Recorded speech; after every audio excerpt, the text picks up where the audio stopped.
Most people assume the key to a long, healthy life is running, or maybe hitting the gym 5 days a week. But a study that followed over 80,000 adults for nearly a decade found something that surprised even the researchers who ran it. The exercise linked most strongly to living longer wasn't what anyone expected, and the gap between it and everything else on the list was not small.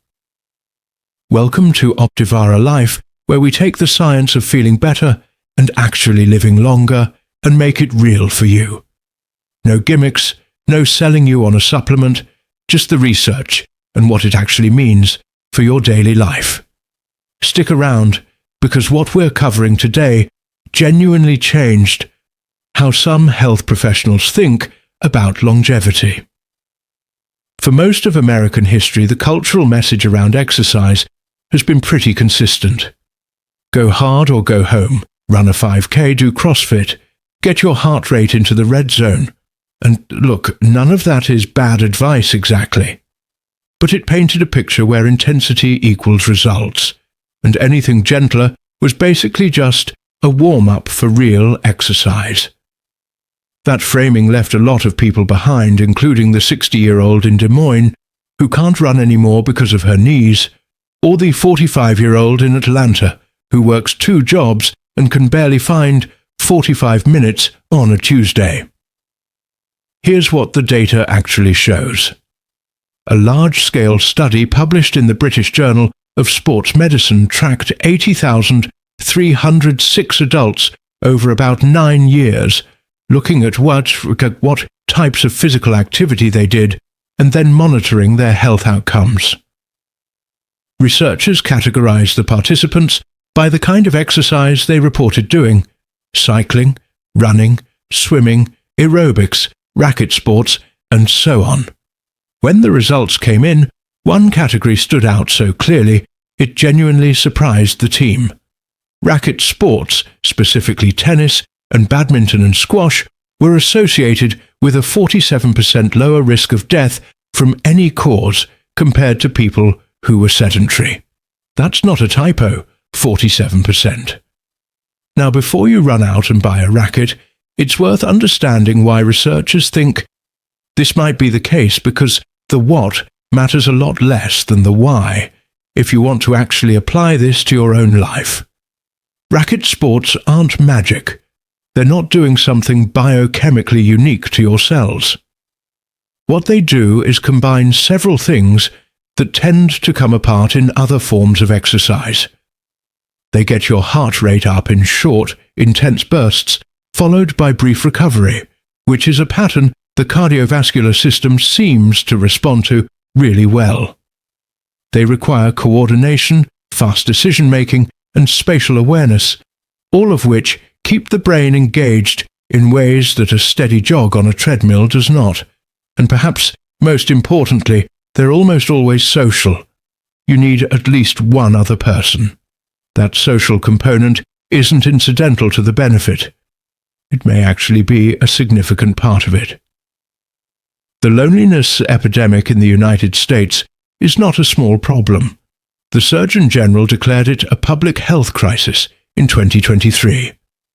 Research has linked chronic loneliness to a 26% increased risk of early death, numbers that rival the health impact of obesity or smoking 15 cigarettes a day. So when you combine moderate cardiovascular exercise with regular face-to-face social interaction, and you do it in a context that requires mental engagement and a little competitive fun, you end up with something that addresses several major health risks at the same time. That's a different thing than just exercise. Swimming came in second in that same study, with about a 28% reduction in all-cause mortality. Aerobics classes around 27%. Cycling around 15%. Running, which most Americans tend to think of as the gold standard, came in around 13%. These numbers aren't meant to make you stop running if you love running. They're meant to reframe what good exercise looks like and to open the door for people who've been told they're not doing enough, because they're not grinding through a 6-mile run 3 times a week. There's also a practical point worth making here. The United States has a gym membership problem.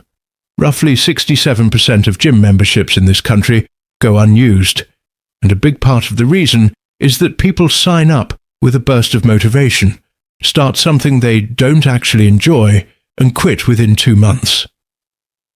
The research on exercise adherence is pretty clear. People stick with what they enjoy, and they enjoy things that have a social layer and that give them immediate intrinsic rewards. Showing up to a tennis court to play a friend gives you those things in a way that staring at a wall on a stationary bike for 40 minutes does not. None of this means you have to play tennis. If you genuinely hate racket sports, forcing yourself to play twice a week is not going to magically extend your life. What the research is pointing to is a set of characteristics: moderate to vigorous intensity, social interaction, mental engagement, and some element of unpredictability or play. Pickleball, which is the fastest growing sport in America right now, hits most of those marks and is far more accessible to older adults or people with joint issues than full court tennis.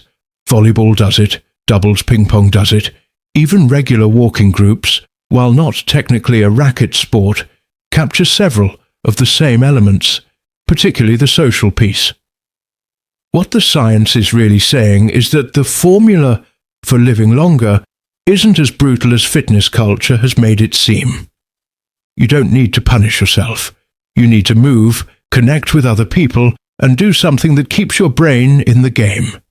That's a different ask than wake up at 5 a.m. and run until it hurts. And it's one that a lot more people can actually build into a real life. If you take one thing from today, take this.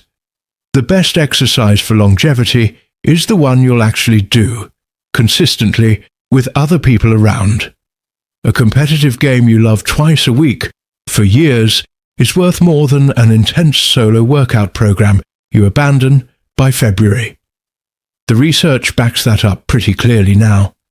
That's what Optivara Life is here for, not to hand you a generic fitness plan, but to help you understand what the research actually says, so you can make decisions that fit your actual life. If today's video helped you see things differently, subscribe so you don't miss what's coming next. We're digging into more of this stuff and it keeps getting more interesting.